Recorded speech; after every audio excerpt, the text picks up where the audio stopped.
Hello, everybody, and welcome to the Stay and Scream podcast. My name's Hunter, and I'm going to be your host this evening, along with my good friend and co-host, Duff. Hey, guys, how's it going? We are excited to be back with a little bit of a later Stay and Scream episode. Unfortunately, we had some prior commitments this week. I took on a new job. Things got mixed up, so this episode's coming to you a little bit late. However, we are going to celebrate because we are going to have 2 episodes out this week to just kind of make up for the deficit. We made you a promise, and we want to keep it. This isn't Grim Grinning Hosts that we're talking about. We've got promises to uphold coming from the Catacombs and HHN 365 brand loyalty that you know. So, with that said, we are recording a little bit later this evening. We are actually out in New York right now, next to the Gotham bathrooms, also known as the best bathrooms on Universal property. Whoa. It's true. That's the biggest hot take we're going to hear this episode. It's a hot take, my man. They smell like piss. It's true, but it reminds me of New York. I think they just like pump that smell in. A little bit of thick New York slice, you know. So we are out here in New York recording. We have our drinks. I am drinking a snake bite, tried and true. What are you drinking, Duff? A black and tan. Well, actually not a black and tan. It's a Guinness with Smittix, which you call like a black and smack. I think. Something like that. They didn't have any other options, really. That sounds like hardcore heroin, I'm going to be honest. Right? Yeah. I do like Smittix, and this actually tastes really good. So this is I'm going to give it a go next time. even better than a black and tan. It's a very dark drink, for sure. Definitely not your typical black and tan color. The Smittix is a little bit darker. Yeah, that's like solid brown. But I like it. So, not a bad option at Finn's. No, not at all. So we are here celebrating this weekend because we are during full ops now at Universal to check out the 2 Halloween Horror Nights houses. The parks are open later on the weekends, so open till 8 o'clock. The sun is down, getting a little bit of that HHN feeling, minus the Dean Martin playing in the background, you know, not quite purge sound effects we're talking about here. I do want to go ahead and give a thanks to Lauren for purchasing a drink for us this week. Thank you so much, Lauren. We genuinely appreciate it. So what we're going to be talking about this week, we've done a lot of positive episodes lately. We've done a lot of, we talked about houses that, how did we describe last week? Just like houses that were most improved over their run. Started off not great, but improved. Yeah, somewhere around there. You know, I'm not a very positive person always, so this kind of feels wrong, Hunter. It's, I'm generally a pretty optimistic person, but we said, you know what? People love petty. People love a little bit of drama. Let's throw a little bit of that out there in the most respectful way.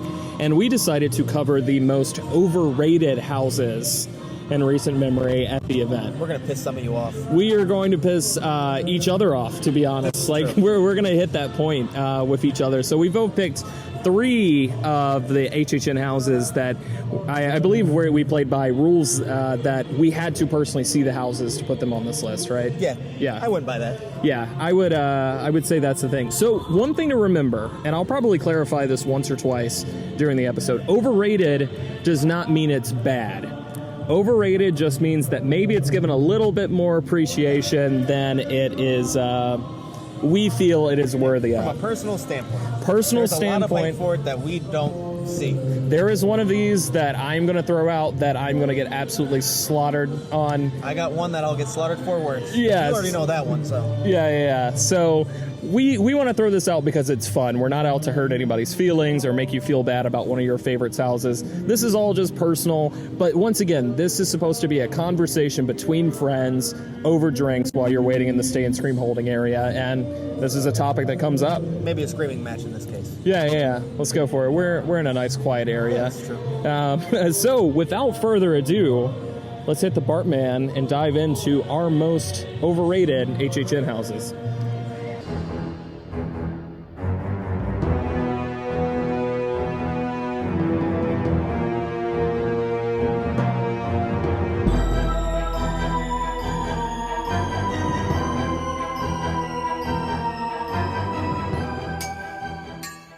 So I'll start off lighter. I'm going to hold the big one back for last. Okay. Some people already know it. Yeah. But there's a really big one. I think I want to start off with one of the favorite houses from HHN 21. Okay. The unanimous favorite 3D house of all time. Yeah. Of course, I'm talking about the In-Between. The In-Between. So, you probably love it.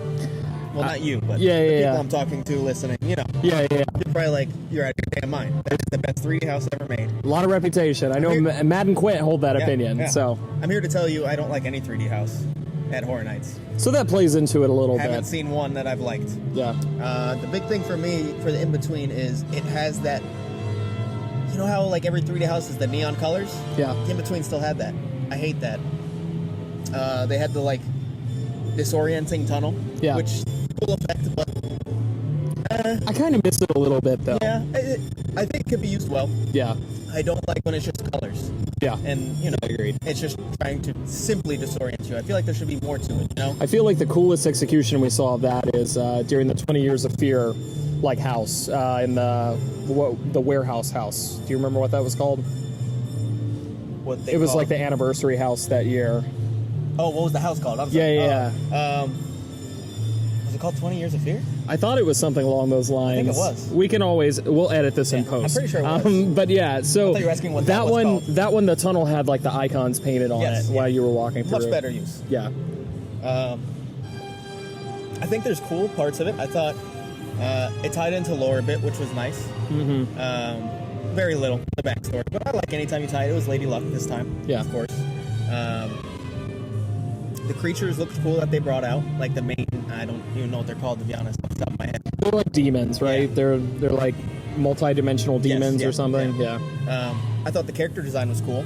I didn't hate the house. It was my favorite 3D house, Yeah.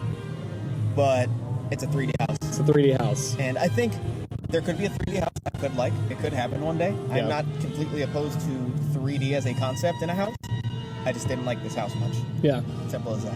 Well, it's always felt, my good friend Gary, shout out to him, always said that 3D houses feel like, oh man, we need one more house for the lineup and we've kind of run out of money. So how do we do something cool but like cut down on cost a lot by doing set dressing? And that's where 3D houses used to come in. Yeah. But we haven't seen one since 26. No. So it's been a long time now. I think 3D houses look cheap, typically. Yeah. I think if you give it a lot of detail, maybe, and then do everything on top of that, we'll see. And it looks like in between is the house they came the closest to accomplishing but that. it's still not like a full detailed HHN house. Sure. You know? It still just feels like we're throwing neon paint all over the place, Yeah. and here's your house. So I'll go ahead and pick up here. My most divisive, well, not my most divisive, but I guess my least divisive starting off this is actually one that is my most visited HHN house of all time. Oh. So that is actually Krampus from 26. So Krampus is a house that I actually like, but I feel like a lot of us, myself included, give it a lot more hype than it probably deserves, just because we were able to hit that house so many times during the events run. It was right at the front. It never really had a wait. After 10 o'clock, you could pretty much walk in. There were some nights where I did 3 or 4 runs of that house just back to back because American Horror Story was sucking up all the people. Krampus was right there. I think Krampus is still probably the best house that we've had in the Shrek location. Yep. I know a lot of people say that's Clowns. I think Krampus just has a little bit of a leg up there for me personally, just because they really went all out with the sets. But the scares really only came from the little Santa's helper or Krampus's helpers, like the elves. There was, I will say, some of my favorite scares did come from that snowman that would jump at people, because that's a perfect like misdirection, like who's the fake person in the room. Yep.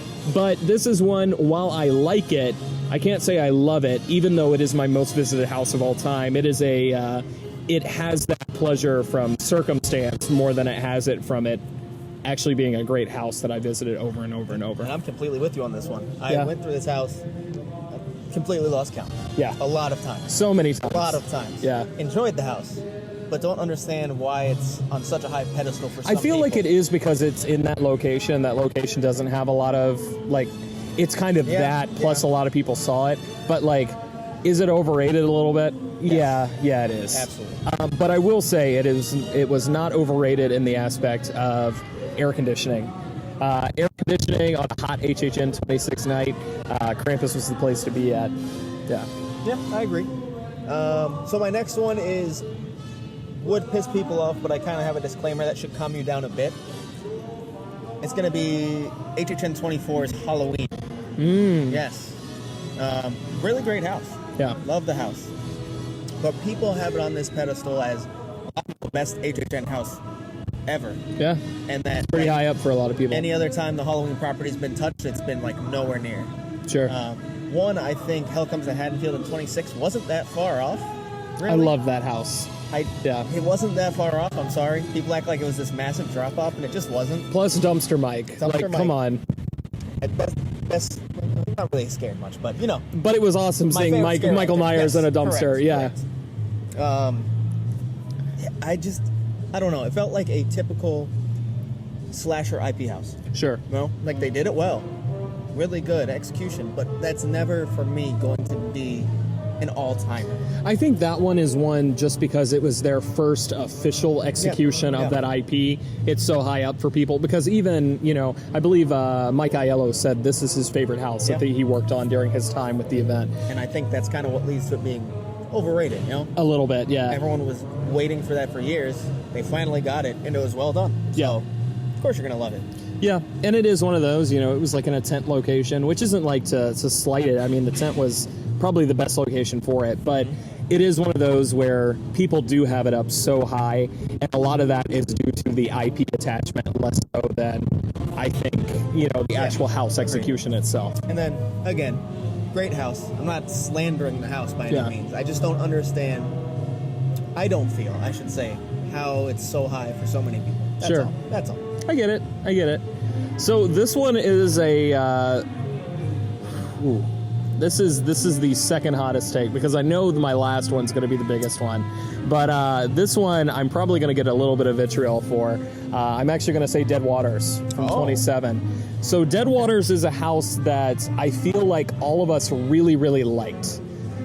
But it did not go that extra step towards deserving a lot of the accolades that it got during that year. I think it's kind of like Dead Waters is kind of like one of those like Gothic where it was a good house, but it's mostly remembered for being a good house in a pretty weak year overall. I would say 27 out of the last 5 years at least. It's probably the weakest year out of all of them. And Dead Waters, its biggest issue to me is that it felt unfinished. Dead Waters was great, but it was very short. It was only a couple scenes, and it didn't feel like it really had a great climax. And it is really hard to end a haunted house. It's like incredibly hard to do that. But Dead Waters, after you got through that initial first wow, holy shit moment, I think that's what people remember from this house is the big steamboat laying there in the swamp, kind of sunk in, and then the tilted walkway.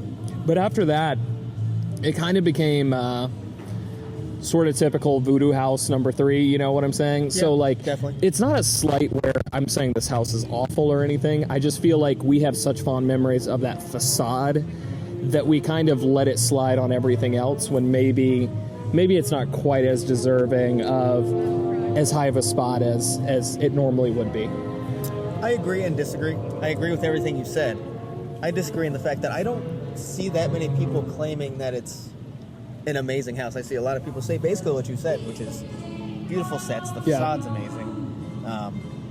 That's about it. Yeah. It looks beautiful. Yeah. But it's short and not too unique once you get into it. Yeah. And it is one of those, I knew this one was probably going to be the most I don't really like this house to begin with, so it's not really overrated. But for some people, this was their first exposure to a big, elaborate set. 27, we always talk about 28 and 29 bringing in people, but 27 with The Shining and American Horror Story returning, a lot of people, 27 was their first year too. And I think this one gets bumped up because of that a little bit as well. Yeah, that's true. That's fair. So I guess I'll get into my last one, which is pitchforks and torches time. You know which one I'm going with. Unfortunately, I'm going to go to HHN 28 and talk about Poltergeist. Yeah. I'll let you think about this. Simmer for a second. Yeah, Hold simmer. Okay, all right. So, beautiful sets. The facade's amazing. No complaints there. Never drew me in once. Yeah. Not one walkthrough was I ever drawn in by the story, by the scare actors. Cool effects, cool puppet effects, especially. Sure. But I think it had this grand feeling and to me almost felt empty outside of that. Meaning that it felt more like a show that didn't have as much of like a soul behind it. Kind of, yeah.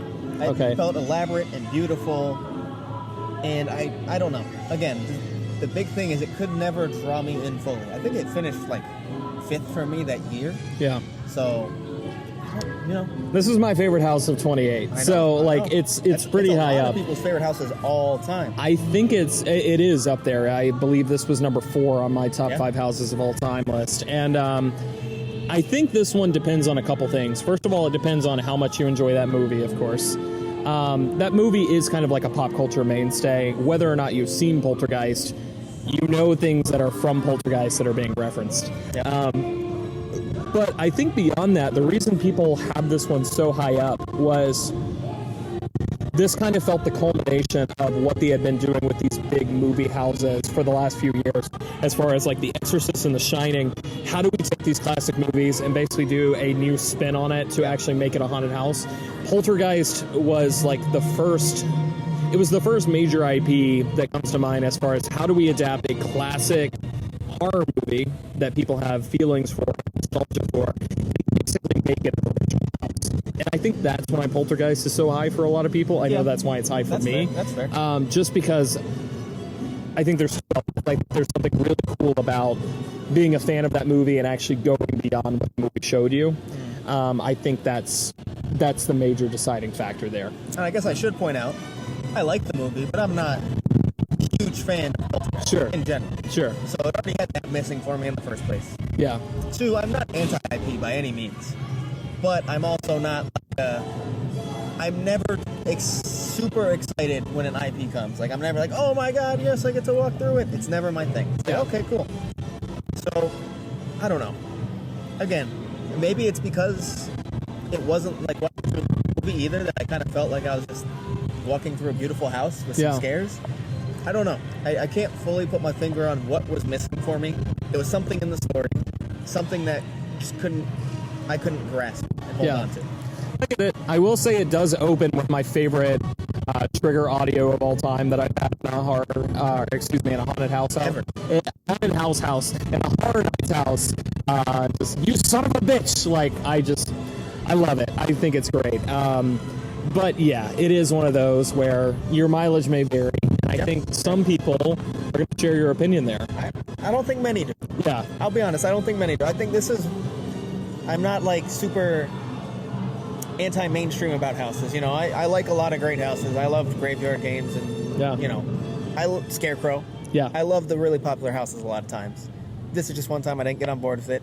And I feel like everyone has that. Happens. You know, I have a friend who says that they do not think American Werewolf deserves like all of its accolades just because it's so puppetry focused, you know?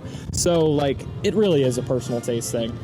Speaking of personal taste, that's going to lead me into one that you just mentioned. I'm going to go ahead and shoot this gun off so people can be mad at me. I think Graveyard Games is a little overrated. And let me tell you why. Very, very beautiful house. The entrance facade was probably the best one last year, I would say. Ghosts in the Graveyard, you've got Sid out there spray painting people. What a little punk ass. But this is one of those houses that I believe to get the full impact of it, it did heavily rely on you being familiar with the story that it was trying to tell.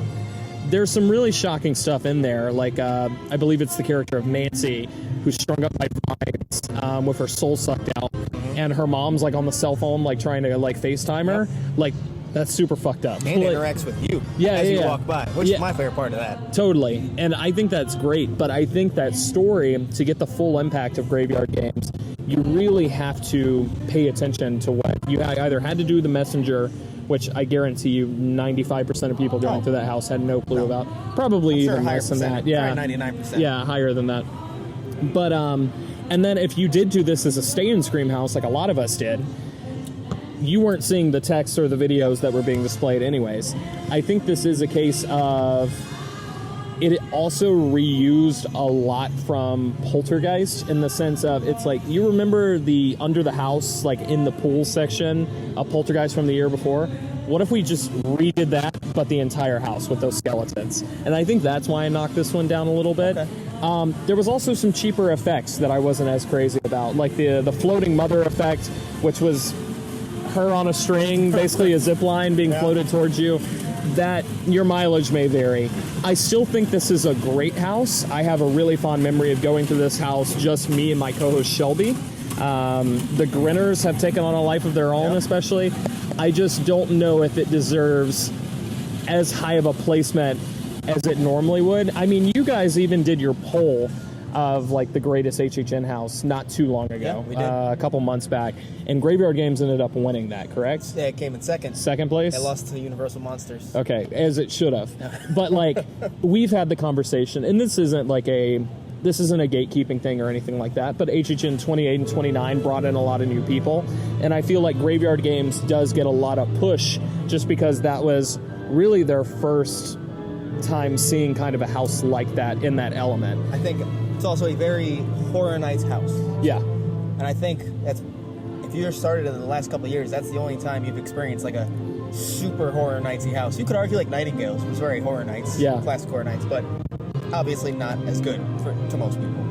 Sure. And that is going to depend on taste. I think Graveyard Games is basically the chance for the newer fans to see something like basically the way people that have been going the last decade talk about Gothic or like something like that, you know? Yeah. So once again, I want to clarify, just in case, overrated does not mean bad. It just means that it's got a lot of anticipation behind it and a lot of accolades that whether or not it deserves is debatable, you know? And then we've kept saying mileage may vary, and for me that's a huge one because you kind of knocked it for having to dig for the details. Yeah.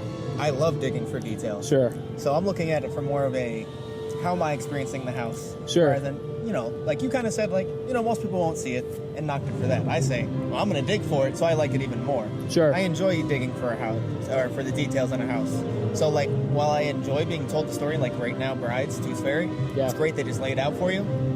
I'd much rather have to go really dig for those details, and that's I get obviously that. Graveyard Games. I sat at work and did it, Yeah. I got to experience a piece of Horror Nights throughout the year, all day, every day, if I wanted to. It feels like it was their newer attempt at doing something like the old websites, right? Yeah. Like it was their, here's the story, if you know this, great. I just think Graveyard Games, even more so than some of those older houses, kind of relies on you knowing that story to get the full impact in comparison to, say, if you're not familiar with Lady Luck whatsoever, her backstory adds to those houses and to the lore of those houses, but it plays zero impact into the actual houses.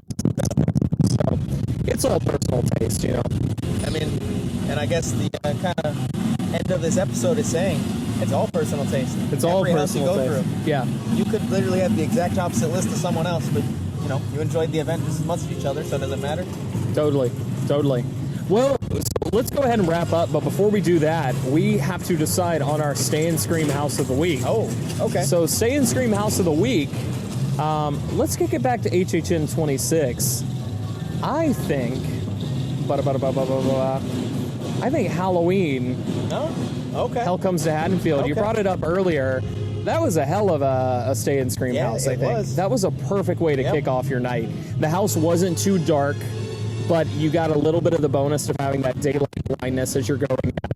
Starting your night off with Michael Myers, honestly, that, if we're talking about 26, that's my Stay and Doesn't Scream get house. much better. Yeah, it really doesn't. I like the Stay and Cream house. Good choice. Yeah. You did say Stay and Cream. I did. I did not mean to. Oh, okay. We won't bring it up. I just slipped. Steve? He's always on the back of my mind. Unfortunately, I was trying to think if I had a Stay and Scream story of the week, but unfortunately, I don't have one to give this time. How about the one that we're doing right now? Go for it. We're going to wrap up and go to a house.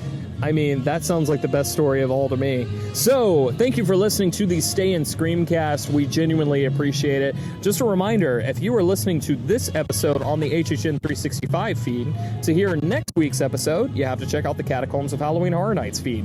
So, I actually got a few messages from people that are like, Did you guys skip episode 2? No. They're on 2 different feeds. This is a joint production. So go check it out on both the feeds, HHN 365, as well as the Catacombs of Halloween Horror Nights. And if you want to keep up with me, the best place to do that is on Twitter. You can find me at Hanbrolo77. That's HANBROLO77. And Duff? For myself and HHN 365, that's Twitter and Instagram at HHN 365.